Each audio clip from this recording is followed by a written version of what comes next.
하나님 말씀은 잠언서 18장 말씀입니다. 구약 성경 931조입니다. 다 같이 한 목소리로 읽도록 하겠습니다. 사람은 입에서 나오는 열매로 말미암아 배부르게 되나니 곧 그의 입술에서 나오는 것으로 말미암아 만족하게 되느니라. 죽고 사는 것이 혀의 힘에 달렸으나니 혀를 쓰기 좋아하는 자는 혀의 열매를 먹으리라. 아멘. 우리 교회 성도님들이 오늘 예배에 많이 좀 빠지셨는데, 빠진 뭐 이유도 없이 빠지신 건지 많이 좀 오셨습니다. 혹시 가정에서 또 예배 드리는 성도님들 계시면 온라인 예배상으로도 많은 은혜 받으시기를 축복합니다. 아멘. 저희 집에 어떤 분이 고무나무를 선물해 주었는데요. 처음 키워보는 고무나무입니다. 그런데 어느 날 이 고무나무가 잎이 축 처져가지고요. 기운을 잃고 있는 거예요. 지금 어떻게 해야 되지? 하고 이제 깜짝 놀랐는데요. 할 수 없이 그냥 물을 한번 이렇게 좀 많이 줬습니다. 그런데 그 고무나무가 반나절도 안 돼가지고 다시 잎이 이렇게 얼굴을 뻗어가지고 살아나는 것을 봤습니다. 그래서 참 신기하다, 놀랍다 이런 생각을 하게 되었는데요. 지금은 이제 그 고무나무 맨 꼭대기에 새순도 나고 그리고 잎도 이렇게 쑥쑥 잘 자라고 있습니다. 이렇게 이 세상에 살아있는 것들은 물이 필요합니다. 물을 어떻게 주느냐 또 어떻게 물을 먹느냐에 따라서 이렇게 이 사람도 마찬가지죠. 물을 어떻게 먹느냐에 따라서 생명이 좌우가 되죠. 그런데 우리 인간에게는 물과 영양을 공급해주는 것 말고도 꼭 필요한 것이 있습니다. 없어서는 안 될 것이 있습니다. 마치 뭐 필수 아미노산이 있어야 하는 것처럼 우리 몸에 우리의 이 마음과 정신을 살려내는 그것이 우리에게 반드시 필요합니다. 근데 그것은 잘 받아 먹으면 이 마음과 정신이 매우 건강해질 수 있지만 한편으로는 그것을 잘못 받으면 그 사람의 이 마음과 정신을 망가뜨릴 수 있고요. 심지어 생명을 잃게 할 수도 있습니다. 그것이 무엇일까요? 네. 성도님들 짐작하시겠지만은 바로 말입니다. 말이 그렇게 중요합니다. 사람을 살리기도 하고 죽일 수도 있는 것이죠. 우리나라는 과거에 언어의 중요성에 대해서 잘 몰랐습니다. 옛날에는 가정에서도 학교에서도 혹은 군대나 직장에서도 사람들과의 인간관계에서도 이 말이 인간의 일생에 결정적인 영향을 미친다는 것을 깨닫지 못했습니다. 그래서 말을 함부로 했던 것이죠. 부모라면 자식에게 어떠한 말을 해도 됐습니다. 부부간에도 서로에게 하고 싶은 말을 다 하고 그래도 부부싸움은 칼로 물베기다 라고 그런 말을 많이 했죠. 그래서 무슨 말을 해도 되는 줄 알았습니다. 선생님이라면은 학생들에게 무슨 말을 해도 학생들은 들어야 했고 그것이 용인이 되었습니다. 군대는 말할 것도 없죠. 군대 선배가 무슨 요구를 하더라도 다 듣고 있어야 했습니다. 당연히 그래도 되는 줄 알았던 것이죠. 뭐 직장에서도 상사가 폭력적인 말을 막 해도 부하 직원은 그냥 조용히 들어야 된다라고 생각했던 것이죠. 이러다 보니까 온 나라와 이 사회가 언어적 폭력에 시달리는 것이죠. 그로 인해서 수많은 부작용이 생겨났습니다. 가정에서도 가족 간에 말로 고통을 주고 상처를 주면서 얼마나 많은 가정들이 깨어지고 무너졌습니까? 그러나 지금은 다릅니다. 그러나 지금은 어떤 사람이라 할지라도 한 인격체에게 함부로 말할 수 없게 되었습니다. 이제는 대부분의 사람들이 아무렇게나 말해서는 안 된다는 것을 인정하고 수용하는 시대가 되었습니다. 오늘 하나님께서 가을이 되면 나무가 열매를 맺듯이 곡식이 추수를 하듯이 우리가 하는 말에 열매를 맺어야 된다라고 하나님께서 말씀하여 주십니다. 즉 바로 입술의 열매인 것이죠. 예를 들면 우리는 말로써 어떤 한 사람을 훌륭한 사람으로 세울 수도 있습니다.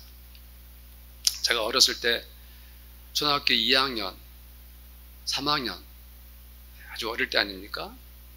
그때 초등학교 2학년 때 선생님이 이순자 선생님이셨는데 왜 그런지 저에게 늘 이렇게 칭찬해 주시면서 저러나 너는 훌륭한 사람이 될 거야 그래 주셨어요. 3학년 때 선생님도 저에게 저를 보시면서 야 저러나 너는 나중에 훌륭한 사람이 될 거야 이런 말씀을 해 주셨어요. 2학년 때 3학년 때 선생님들이 그러셨던 기억이 나요. 지금도 그 선생님께서 말씀해 주셨던 그 말씀이 저의 그 내면에 숨어서 저에게 용기와 희망을 지금까지도 주고 있는 것이죠.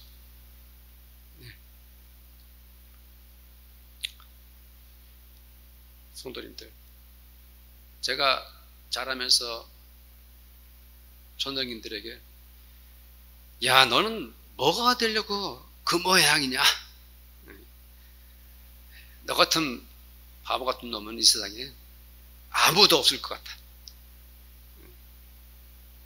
야 너는 그 꼬라지가 뭐냐? 이런 식으로 선생님들께 제가 꾸중과 책망을 듣고 자랐다면 저는 지금 바보 같은 사람이 되어 있겠죠.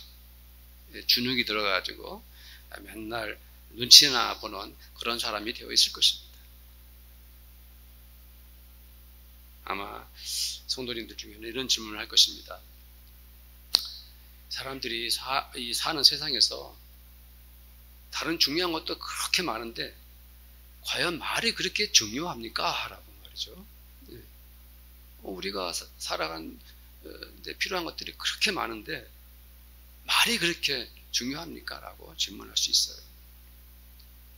예를 들면은 아무리 부모로부터 부정적이고 폭력적인 말을 들었다든지 선생님으로부터 그렇게 부정적인 말을 듣고 그렇게 계속해서 꾸중을 들었다 할지라도요. 그 사람이 똑똑하고 건강한 정신을 가지고 있으면 그 모든 어려움 다 극복하고 훌륭한 사람이 될 수 있는 것 아닙니까? 라고 질문을 할 것입니다. 과연 그럴까요? 한 사람이 아무리 악하고 그러니까 한 사람이 악하고 부정적인 말을 계속 듣는다면 그렇게 잘한다면 어떻게 되겠습니까? 언어는 마치 물과 같아요. 물. 그 물이 깨끗하고 맑으면 건강하지만 그 물에 아무도 모르게 조금씩 오염된 것을 섞는다든지 거기에 독성 물질 같은 것을 타서 마시면 먹는 사람은 아무것도 모르지만 먹으면서 눈치를 못 채지만 점차 그 오염된 것이 독성 물질이 그 사람을 죽이게 하는 것입니다. 공기도 마찬가지입니다. 공기도 우리가 숨을 쉬면서 미세먼지가 우리의 몸속으로 들어가지 않습니까? 가습기가 오염이 되면 우리를 죽일 수도 있는 것입니다. 말도 마찬가지입니다. 말도. 그 말이 어릴 때부터 어떤 사람이 어릴 때부터 주변에서 계속 자라면서 또 학생 시절 대학생교를 졸업하고 사회인이 되어가면서 계속 부정적인 말을, 억압적인 말을, 책망하는 말을 듣고 그렇게 계속 억눌려 왔다면, 언어로 억눌려 왔다면 그 사람이 어떻게 되겠습니까? 그 인격 자체가, 마음 자체가 어둡고 부정적인 것이 숨어서 그 사람을 힘들게 하는 거죠. 무기력하게 만드는 것입니다. 그런데 생각할 때 이런 일들이 좀 상대적으로 머리도 안 좋고 뭔가 좀 부족해 보는 사람들에게 이런 일만 있을 것 같죠? 그렇지 않습니다. 인류대학, 서울대나 연고대 대하는 인류대학 다니는 학생들 중에는 자살 충동에 시달리는 사람들이 많아요. 왜 그렇게 똑똑하고 공부도 잘하는 학생들이 그렇게 살아가야 합니까? 그 이유는 대부분 부모로부터 혹은 기성세대로부터 부정적인 말을 계속적으로 들어왔던 것이죠. 완벽해라, 최선을 다해라, 끝까지 1등을 지켜야지, 그거로는 부족하다, 이런 말을 계속해서 들어오면 아무리 똑똑하고 아무리 공부를 잘하는 사람이라 할지라도 마음에 깊은 열등감을 느끼게 되고요, 우울증 증세와 혹은 분노, 억울한 감정, 이런 것들이 그 사람에게 숨어 있는 것이죠. 우리가 생각해 보면은 세월호 사건을 겪었을 때 그 주에 우리가 함께 예배 드릴 때 성도님들이 제가 뭘 말 안 해도 눈물들을 흘렸어요. 왜 그랬습니까? 애들한테, 자식들한테 공부 좀 잘해야지, 야 최선을 좀 다해봐, 다른 애들 반만 좀 따라가봐, 야 너는 학교는 왜 다니니, 너 나중에 뭐가 되려고 그러니, 이렇게 계속해서 이렇게 말하던 부모들이 어떤 반응을 보였습니까? 어떤 반응을 보였습니까? 그런 말을 멈추었죠. 우리 아이가 그냥 건강하고 사랑스럽게 이렇게 내 눈앞에서 자라주는 것만이라도 너무 기쁘고 난 네가 너무 자랑스럽구나 하고 하지 않았습니까? 그 말이 무엇입니까? 네. 제가 무슨 말씀 전하는지 듣고 계시죠? 전화벨 소리보다 중요한 것은 저의 메시지입니다. 우리 꼬마들이 대단한 거예요. 우리 꼬마들이 그 이제 우리 애들, 우리 교회 애들뿐만 아니라 다른 교회들도 주일학교 예배를 드리다 보면은 다 몸 비비꼬고 뭐 왔다 갔다 하고 떠들고 하는데도 다 듣고 있어요. 자, 중요하지 않습니다. 다시 말씀드립니다만은 아이들에게 이거 해봐라, 저거 해봐라, 아이들에게 다그치고 그랬던 것보다도 더 소중한 것이 무엇이라는 것을 알게 된 거죠. 아이들이 건강한 것, 아이들이 내 눈앞에서 살아 숨쉬고 사랑스럽게 커가는 것, 이것만으로도 충분하다는 것을 느꼈죠. 사랑하는 성도님들, 우리는 입술의 열매를 거두면서 살아갈 수밖에 없습니다. 예외가 없습니다. 만일 내 입술로 부정적이고 어두운 말을 습관적으로 하면 나는 그 대가를 치르지 않을 수가 없는 것입니다. 반대로 내 입술로 긍정적이고 밝은 말을 계속하는 사람은 그 입술의 열매를 풍성하게 거두며 살게 됩니다. 그렇게 좋은 말을 평생 하며 살았기 때문에 인생에 좋은 열매들이 줄을 잇는 것이죠. 성도님들은 어떻습니까? 어떠한 입술의 열매를 맺고 싶습니까? 오늘 하나님 오늘 그 말씀을 하고 계십니다. 20절, 21절 말씀 한번 다시 한번 읽어볼까요? 읽읍시다. 사람은 입에서 나오는 열매로 말미암아 배부르게 되나니 곧 그의 입술에서 나오는 것으로 말미암아 만족하게 되느니라. 죽고 사는 것이 혀의 힘에 달렸나니 혀를 쓰기 좋아하는 자는 혀의 열매를 먹으리라. 사랑하는 성도님들, 먼저 성도들의 가정마다 입술의 열매를 먹으면서 살아야 합니다. 성도들의 가정이 입술의 열매를 거두어 드려야 합니다. 어떻게 우리가 성도님들의 가정에서 입술의 열매를 거두어 드릴 수 있을까요? 성도님들의 가정을 돌아보십시오. 언어 문화를 아름답게 해야 됩니다. 성도들의 가정에 대화와 언어의 그런 모습들이 어떤 패턴을 가지고 있습니까? 부부간에는 어떤 언어 소통을 하고 있습니까? 부모와 자녀 사이에 대화가 잘 되고 있습니까? 이것을 먼저 우리가 점검해야 합니다. 제가 몇 가지 부정적인 그런 조건들을 먼저 말씀을 드려볼까요? 꽉 막힌 경우입니다. 가족 간의 대화를 할 때 진전이 안 됩니다. 대화를 시작할 때도 시작하기조차 힘이 듭니다. 그리고 반드시 말을 끝내고 나면 결말이 안 좋습니다. 의사소통이 거의 안 되는 것이죠. 말의 통로가 꽉 막혀 있는 경우를 알 수가 있습니다.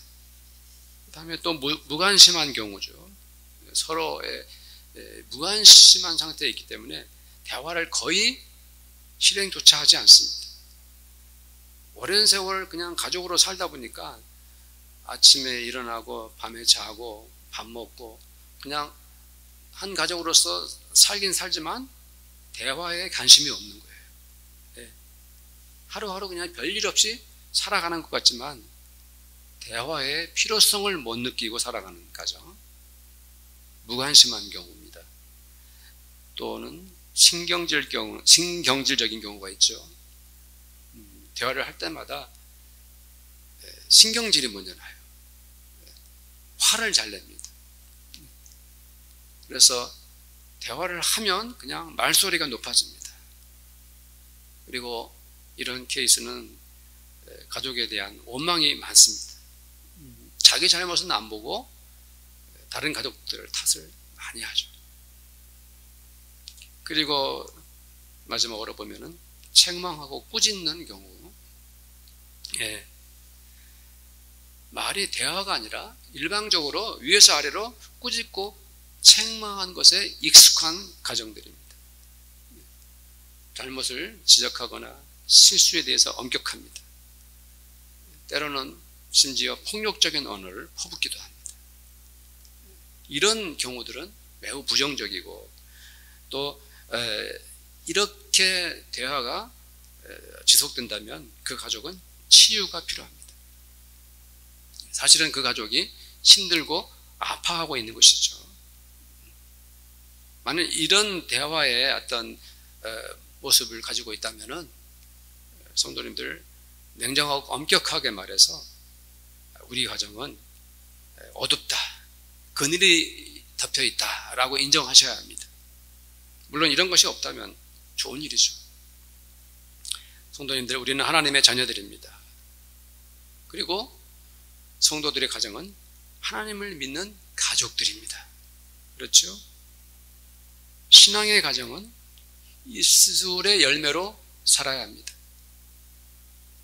어떻게 해야 할까요? 가족들이 어떻게 해야지 될까요? 가장 중요한 것은 온 가족이 서로 말할 기회를 주어야 합니다. 가족이라면은 부모와 자녀 간에, 부부 간에 서로 누구라도 말할 기회를 줘야 됩니다. 그 말은 가족과 가족 사이에 소통이 잘 되어야 된다는 것이죠. 부모라고 해서 여기 있는 부모님들께 죄송합니다만은 더 많은 말을 할 권리가 당연히 있는 것은 아닙니다. 부모가 부모로서의 권리가 있다 해서 일방적으로 말만 하고 자식들은 듣기만 하는 그러한 가정이라면, 그건 부모와 자식 간의 관계라면 건강한 가정이 아닙니다. 당연히 부모가 부모로서 자녀들에게 교훈도 하고 책망도 할 수 있습니다. 당연히 그래야죠. 그렇지만 그 말씀을 다 하신 후에 자녀들에게 너희들 생각은 어떠니? 너희들 마음은 어떠니? 하고 물어봐야 됩니다. 자녀들에게 말할 기회를 주어야 되는 것이죠. 만약 자녀들이 부모님께 건의를 한다면 이 새끼가 나한테 건의를 해라고 자존심이 상할 수도 있겠지만, 그러나 현명하고 지혜로운 부모는요, 자식들의 말에 귀를 기울입니다. 그것이 좋은 부모죠. 한번 생각해 보십시오. 하나님 아버지는 우리들이 어떠한 분이십니까? 어떠한 분이시죠? 우리가 하나님께 말씀을 드리면, 우리가 하나님께 계속 하나님께 말씀드리잖아요. 기도를 말씀드리지 않습니까? 그럼 그때 하나님은 어떻게 반응하십니까? 우리 말에 귀를 기울이시는 분이십니다. 성경에 얼마나 그 말씀을 많이 말씀하셨어요. 귀를 기울이시는 하나님. 내가 말씀드리면 우리의 기도를 들어주시는 분이세요. 듣고 계셔요. 하나님의 아버지께서도 우리의 말에 귀를 여시는데, 하물며 육신의 아버지인 우리가, 사랑하는 아들, 딸들이 하는 말에 마음을 열지 않겠습니까? 그렇습니다. 부모와 자녀 간에 입술의 열매를 맺으면요, 그 가정은 반드시 행복합니다. 부모와 자식 간에 서로 존중하고 아끼고 더불어 살아가는 가족이 되는 것입니다. 야고보서 1장 19절 말씀에 내 사랑하는 형제들아 너희가 알지니 사람마다 듣기는 속히 하고 말하기는 더디하며 성내기도 더디하라. 얼마나 좋은 말씀입니까? 부부간에도 서로가 대화를 하다가 자기 입장을 말하고 또 상대방이 하는 말을 들어야 합니다. 부부간에 왜 서로 다투게 됩니까? 왜 화를 내게 됩니까? 그것은 대부분 부정적인 입술의 열매를 거두어들이기 때문입니다. 부부가 어떤 존재입니까? 이 부부야말로 특별한 존재 아닙니까? 서로 사랑해서 결혼도 했고요. 그 사랑으로 자식들도 낳지 않았습니까? 부부는 가장 사랑스럽고 이 세상엔 둘도 없는 특별한 사이입니다. 이 세상에서 한 남자와 한 여자가 한 이불을 덮고 잘 수 있는 것은 부부뿐이죠. 그러나 이렇게 행복했던 부부도요, 점차 멀어지고 심지어 미움과 증오로 바뀌게 될 수 있어요. 그 원인이 무엇일까요? 말에서부터 시작되는 것입니다. 그것이 아주 사소한 대화에서부터, 아주 작은 말에서부터 시작됩니다. 별것도 아닌 것을 가지고 감정 싸움을 하고 자존심 대결을 합니다. 서로 마음에 생채기를 낼 수가 있죠. 1년에 한두 번도 안 싸우면 그건 인간도 아니고 부부도 아닙니다만, 그것이 자주 되고 반복되면요, 서로 몸과 마음 등지게 됩니다. 그래서 그 부부는 말에서 싸움으로 시작되고 말로서 싸움을 끝냅니다. 그렇게 돼서는 안 되겠죠. 말도 안 되는 상황인 것입니다. 그렇지만 부부간에 대화하다가요, 사람이 그렇지 않습니까? 저도 그런 실수 많이 해요. 내 마음은 전혀 아닌데 튀어나오는 말은 다른 말이 나올 때가 있어요. 그거 신기해요. 왜 그런지 몰라요. 말이 잘만 나왔어요. 그것도 툭 던진 말이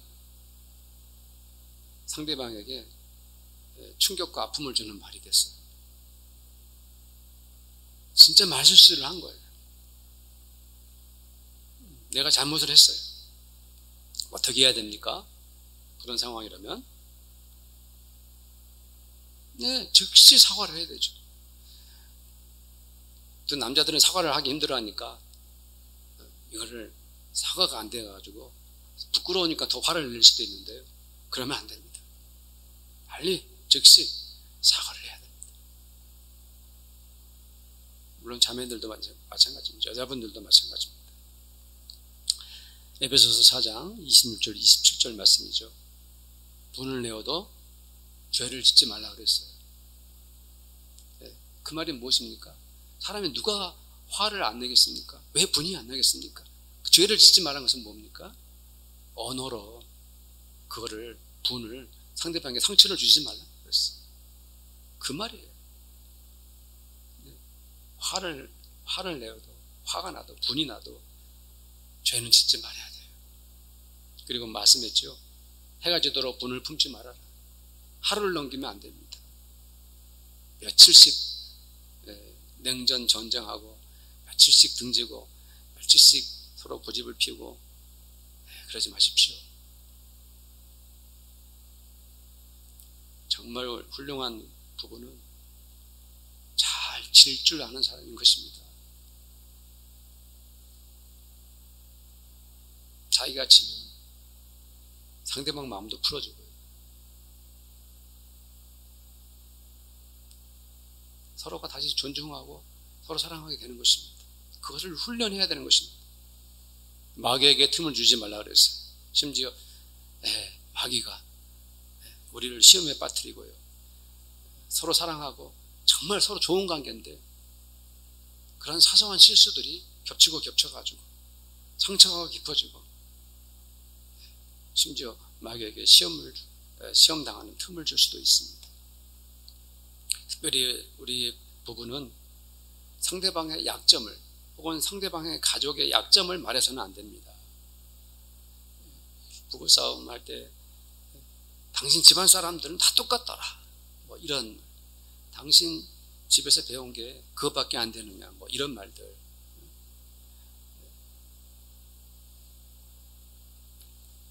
상대방 가족에 대해서 험담을 하는 거 아주 비열하고 악한 언어입니다. 죄 짓는 행위죠. 어떤 식으로든지 간에 부부지간에 상대방을 비웃거나 비아냥거리면서 그렇게 말하는 습관을 가지면요, 그 부부는 그 입술의 열매가 처참한 것이 되고 말 것입니다. 그래서는 안 됩니다.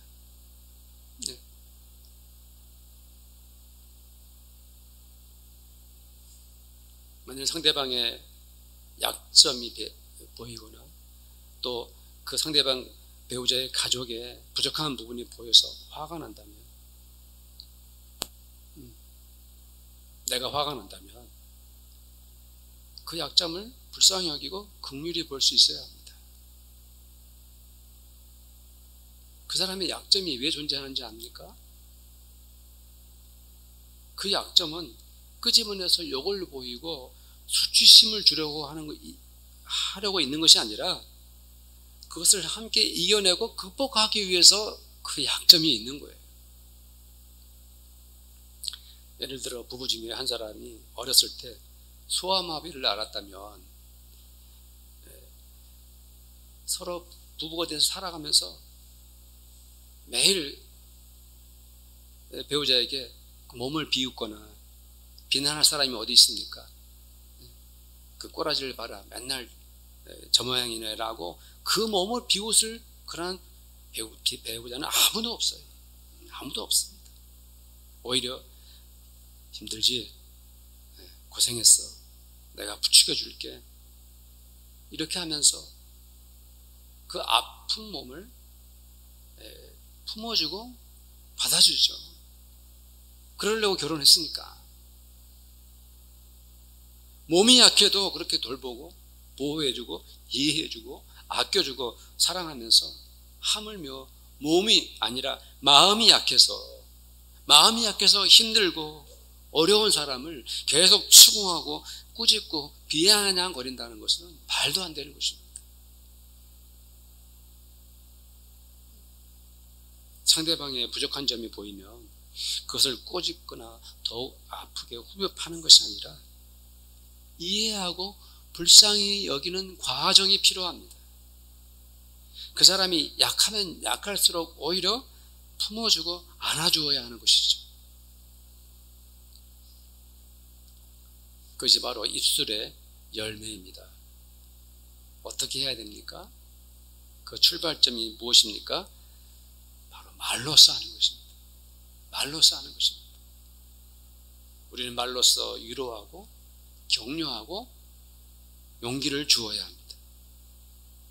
그것이 바로 입술의 열매인 것입니다. 그렇기 때문에 부부는 많은 대화가 필요합니다. 대화가 무엇입니까? 내가 상대방에게 숨김없이 다 말하는 것이에요. 내가 먼저 말하는 거예요. 그러면 듣는 사람은 그 말을 자꾸 들어야 됩니다. 지루하게 여기지 말고요. 귀찮게 생각하지 말고 다 들어줘야 돼요. 끝까지 귀담아 들어주고 마음으로 수용해야 합니다. 그리고 나도 또 할 말을 또 하면서 이렇게 서로 간의 속마음을 다 토해내는 과정이 필요합니다. 숨김이 없이 서로 주고받으면서 다 말할 수 있을 때 입술의 열매가 맺어지는 것입니다.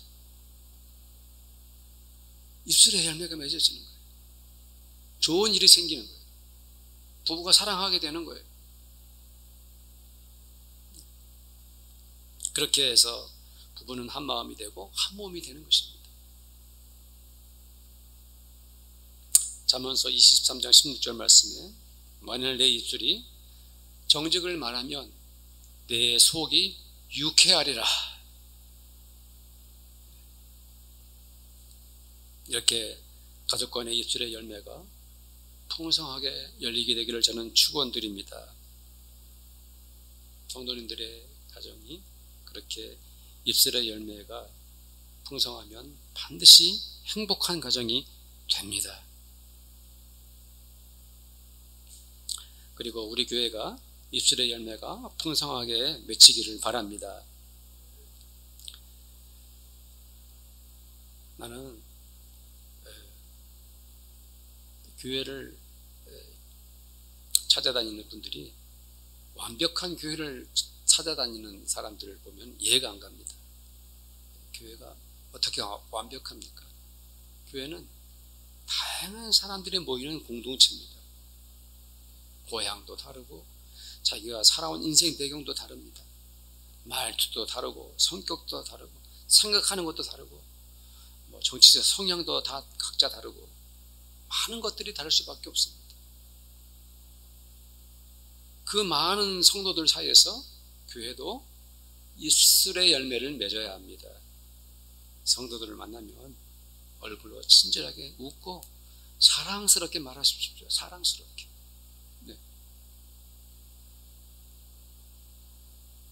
수고하는 성도들을 보면요, 수고하십니다 라고 악수해드리고 격려하십시오. 네. 주일마다 음식을 준비하는 성도, 이번 주에는 김민혜 집사님이 준비를 하셨는데요, 네. 수고가 많으셨어요 라고 말씀해 주십시오. 네. 고생 많으셨습니다 라고, 애썼습니다 라고 말씀해 주십시오. 그 말 말씀만 하시면 돼. 말라고 이렇게 힘든 걸 준비했어 이런 말 할 필요 없어요. 그냥 수고했다라. 네. 다음부터는 조금만 준비하라고 이런 말씀도 하지 마세요. 그냥 수고했습니다. 음식을 잡수고 나면은 정말 맛있었다, 정성껏 만들어 주셔서 감사합니다라고. 오늘 하필 김민혜 집사님 준비하는 날이라서 그렇게 됐는데요, 얼굴을 보고 인사를 하셔야 됩니다. 혼자서 잡수시면서 김민혜 집사 맛있게 만들었네 하고 하지 마시고 찾아가서, 다음 주에는 또 여성교회에서 준비를 할 것 같은데 대표적으로 회장님 찾아가서 인사도 하시고, 성도들이 가족의 안부를 물으십시오. 그래서 성도님들은 우리 교회 같이 작은 교회는요, 그 성도님들의 가족의 이름을 다 알고 계셔야 합니다. 네. 아들이 누구, 딸이 누구고, 며느리가 누구고, 손자가 누구고, 손녀가 누구고 다 알고 계셔야 됩니다. 왜요? 서로 안부를 묻고 서로를 위해 기도해야 되니까요. 이것이 입술의 열매예요. 만날 때마다 손주 이름을 딱 대면서, 아니 집사님이 우리 시온이를 어떻게 알았어요? 라고 장로님과 권사님이 깜짝 놀랐더라고요. 그렇죠? 시온이는 우리 교회 안 다니는 아이지 않았습니까?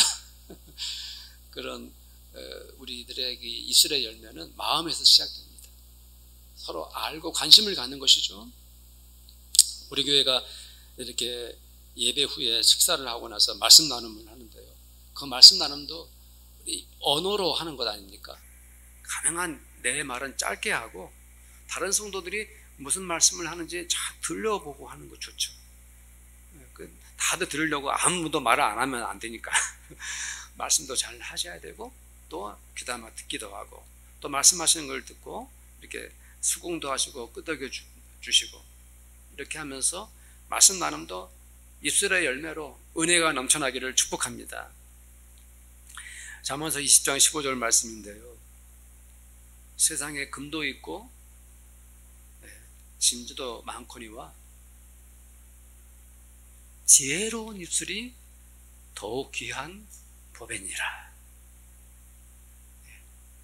우리 성도님들의 그 입술이 진주보다 더 귀한, 금보다 귀한 그런 은혜가 있기를 축복합니다.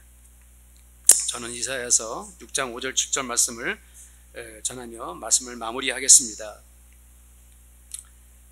이사야서 6장 5절에서 7절에 이런 말씀이 있어요.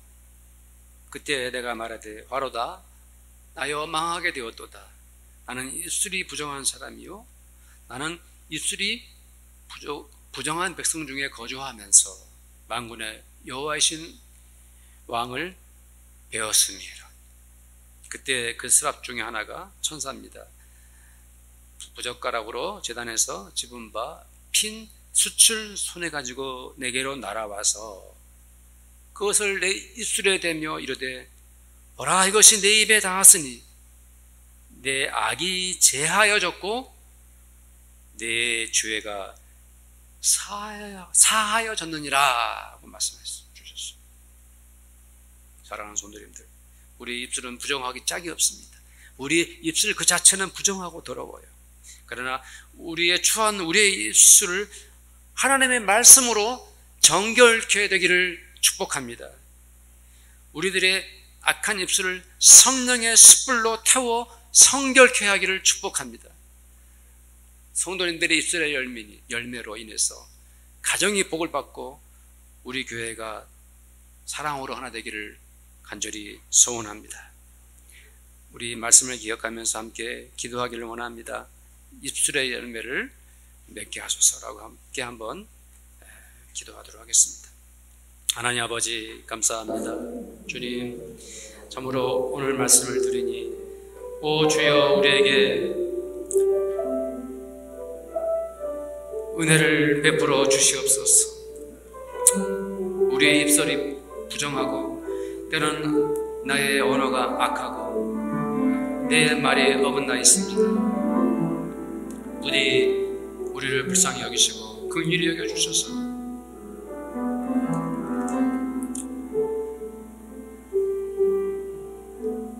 입에서 나오는 열매가 거룩한 것이 되기를 원합니다. 우리 입술의 열매가 사랑스러운 것이 되기를 원합니다. 우리 입에서 나오는 말이 사랑의 말, 축복의 말, 용기를 주는 말, 존중하는 말이 되기를 원합니다. 내 입에서 나오는 말로 인해서 사람을 살리고 생명을 구원하는 일에 우리를 사용하여 주시옵소서. 주님, 이 11월에 간절히 소원합니다. 가정과 교회에서 우리의 입술의 열매를 풍성하게 거두어드리게 하여 주시옵소서. 감사하며 우리 주 예수님의 이름으로 기도드립니다. 아멘. 지금은 우리 주님 예수 그리스도의 은혜와 하나님 아버지의 그 극진하신 사랑하심과 성령님의 감화 감동 교제하심이 이 자리에 함께한 우리 모든 성도들과 우리 성도들의 가정마다 그들의 일터와 그리고 우리 교회 위에 지금부터 영원토록 함께 있을지어다. 아멘.